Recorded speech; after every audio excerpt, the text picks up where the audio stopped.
Chairman. Yeah, I don't think this will take too long. There's 6 items in the lead scientist report for this meeting. The first one is on the fish predation workshop panel report. If you recall, last time were awaiting the panel report, which occurred in July of this year.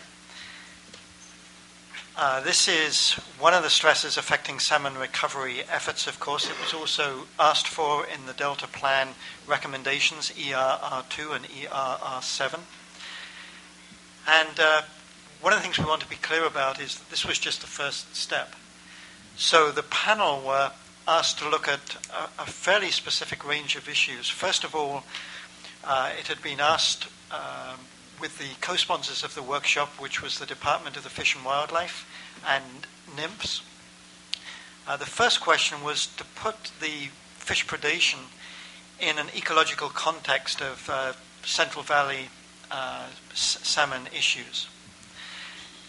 So that was the first question. The second was if there are lessons that could be brought from other large-scale systems, what are those lessons? What should we be looking at? The third part of the charge was to take a look at the existing data and analyses that have been completed to see what they could summarize about the rates and population effects of fish predation on salmon. So this was limited just to fish, not to the other species that may be preying on salmon.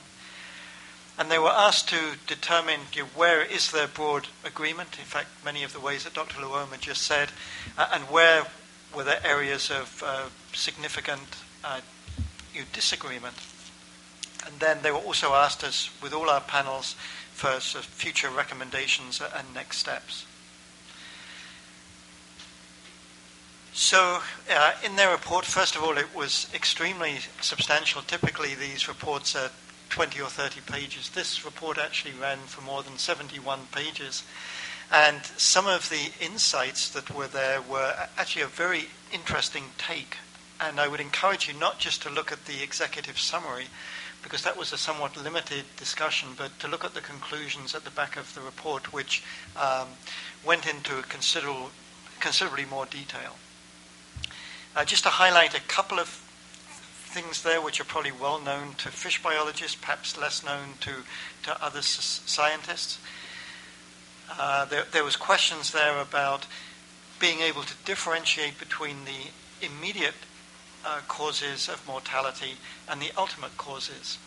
And this was quite an interesting perspective, because the immediate cause of mortality might be predation, but the ultimate cause may be due to other broader issues. For example, a lack of refugia or cover, places where the fish could actually hide. So if that's gone, which we know in certain parts of the system there's very limited habitat, that is a major cause. Secondly, if the fish are in very poor physiological condition, they may not have the ability or the sensory perception of to sense predators around them. And so they just explained, I thought, very well about the complexity of the issue. They also encouraged, with data, to collaborate across different programs. This is something that, of course, has been recognized here for the last couple of years. There's some really nice initiatives currently underway. And then they provided in their report 13 short-term and which was 9 short-term, 4 intermediate recommendations for the next steps. So it was a very nice report. It was actually put on our webpage on October the 1st, which coincided with the government shutdown, so we haven't had a chance to close the loop with Fish and Wildlife Service or NIMPS to assess what the report told us and where we may go from here. So are there any questions on the report from the council? Any questions? No. Okay. But again, many thanks to the panel members as they were sitting in. They really went way, I think, beyond what we had in terms of our expectations.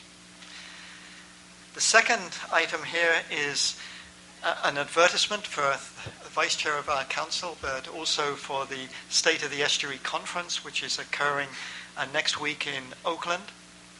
For those of you who are new to the system, we have two really big conferences that alternate with each other so that they run annually.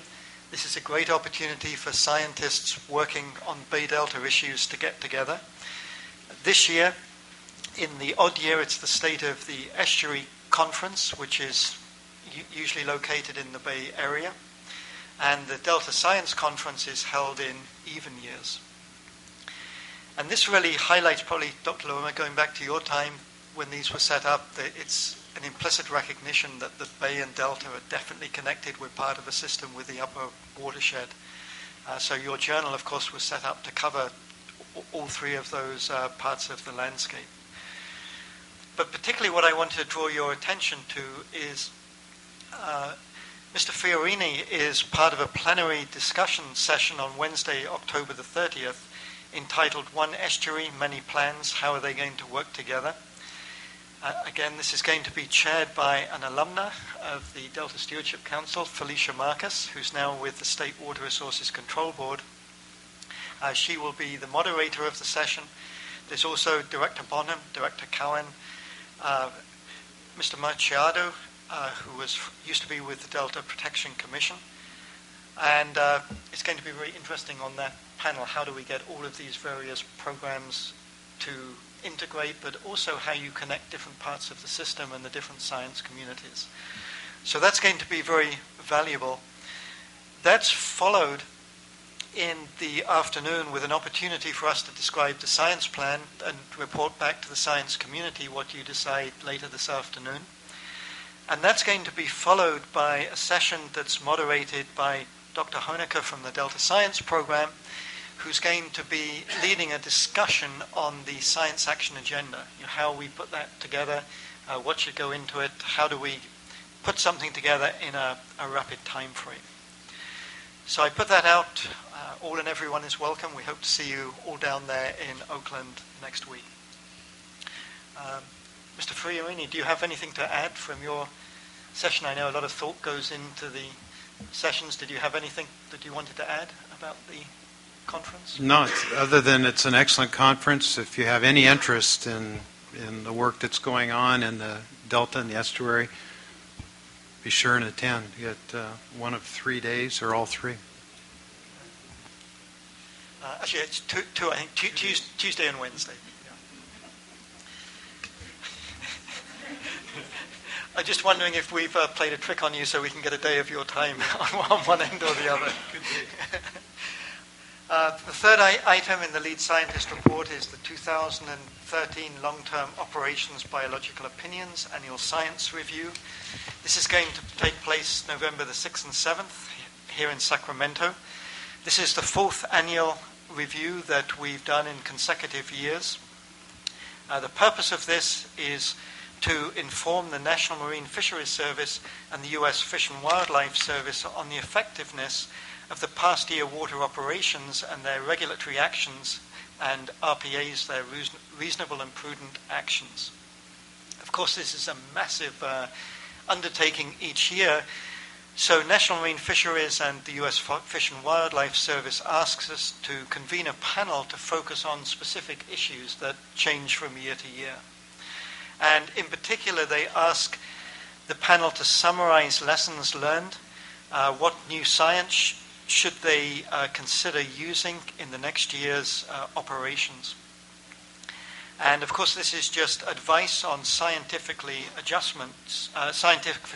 justified adjustments to their RPAs. This year, there's three really interesting topics coming up. The first issue is on Shasta operations for the previous water year, and this includes the temperature management issues, which of course are extremely important. The second item the panel will be looking at is proposed modifications to the National Marine Fisheries Service long-term biological opinion, and they've asked the panel to look at the possibility of alternative techniques for incidental take at the export facilities.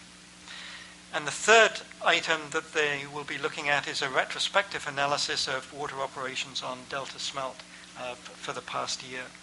So three very, very important topics. I think that the speakers and the panelists are both You're very well informed. They've been talking about this for a while. I think it's going to be a great workshop. If there are no questions from the council on that item? No, proceed. The fourth item is on the State Board workshop, which we had planned to host on November the 12th to the 14th. And we decided to postpone that because of the federal agencies. We were right in the midst of the very critical planning. I should probably point out, actually based on Dr. Luoma's discussion and, of course, the way the science program run these workshops, we have a planning committee that really does try to be diverse, to bring in all the various opinions on how these workshops should be constructed. We were right in the middle of the planning of that, of course, very critical time, and a lot of the key players from the federal side were not able to participate. So we will be postponing that, and it looks like just getting all of the panelists and the speakers together is not an easy task, and that's now likely to be in January. Also, through some discussions, we've had some very interesting ideas for how to make that panel as effective as it can be. So we're going to take an extra few weeks, but of course you had set a date to the State Board, so we're very conscious that we don't want to push these things out too far into the future. If there are no questions on that, You're on a roll. Jump to the fifth item here, the launch of the Delta Regional Monitoring Program. This is really a very exciting initiative. It's moving away from individual monitoring for certain programs or activities to try and pull this under a regional monitoring umbrella. We're really excited about this because it's many of the things which we've been talking about in the last year. And again, Dr. Rainer Honecker has been involved in this for a long, long time on the water quality issues. He's been very intimately engaged. And I would suggest that if you have any questions for him, Rainer's here in the audience. Rainer, did you have anything you wanted to add on that, other than our support and excitement for it? You'll have to come to the microphone, You have to come Rainer. up to the mic.